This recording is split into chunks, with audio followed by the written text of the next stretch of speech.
கிறிஸ்துவுக்குள் பிரியமானவர்களே, உங்கள் யாவருக்கும் ஆண்டவரும் உலக இரட்சகருமாகிய இயேசுவின் நாமத்தினால் வாழ்த்துதல்.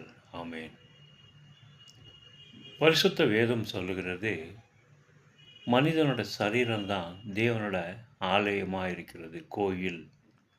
கோயில் என்று சொன்னால் அரசன் வாழுகிற இடம் என்று சொல்லி பொருள் வருகிறது. நீங்கள் தேவனோட ஆலயமாக இருக்கிறீர்கள், தேவனோட ஆவி உங்களுக்குள் வாசம் பண்ணுகிறது என்று சொல்லி பரிசுத்த வேதம் சொல்லுகிறது. கனடாவில் பசவண்ணா என்று சொல்லி 12ஆம் நூற்றாண்டில் இருந்தவர், இல்லை 11ஆம் நூற்றாண்டில் இருந்தவர். அவர் சொல்லுகிறார், மனிதனோட சரீரமே தேவனோட ஆலயமாக இருக்கிறது என்று சொல்லி அவர் சொல்லுகிறார். அருமையான தேவ ஜனங்களே, மனிதனை தேவன் உருவாக்கும் போதே மனிதனை சிலுவையின் அடையாளத்தில் உருவாக்கி வைத்திருக்கிறார். மனிதனோட சரீரம் ஒரு அடி உள்ளது, மரம் போல் இருக்கிறது. அக்கிரமம் பாவங்கள் செய்யும்போது இந்த மரம் என்ற இந்த சரீரத்தில் ரோகங்கள், வியாதிகள், துன்பங்கள், துயரங்கள், வேதனைகள் எல்லாம் வருகிறது.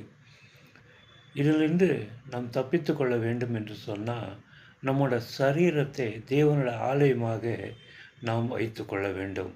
தேவனோட ஆலயம் பரிசுத்தமானது. அதில் தீமை இருக்கக்கூடாது, அசுத்தம் இருக்கக்கூடாது, வஞ்சகம் இருக்கக்கூடாது. தேவனோட ஆலயம் பரிசுத்தமானது. பரிசுத்த ஆவியானவர் அந்த தேவாலயத்துக்குள் வாசம் செய்ய வேண்டும் என்று சொல்லி நாம் பார்க்கிறோம். நம்மோட சரீரம் சிலுவையின் அடையாளத்தில் தேவன் வைத்திருக்கிறார். 2 காலையும் சேர்த்து வைத்து கையை விரித்தோம் என்று சொல்லி நாம் பார்த்தோம் என்று சொன்னால் நம்முடைய நெகல் சிலுவை போல காணும். அருமையான தேவ ஜனங்களே, சிலுவை போல தேவன் நம்மை உருவாக்கி வைக்கிறார். அதனால்தான் மனிதனுக்குள் பாடுகள் வருகிறது, கஷ்டங்கள் வருகிறது, வேதனைகள் வருகிறது.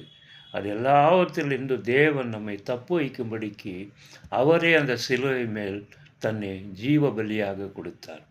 அவர்தான் ஆண்டவராகிய இயேசு.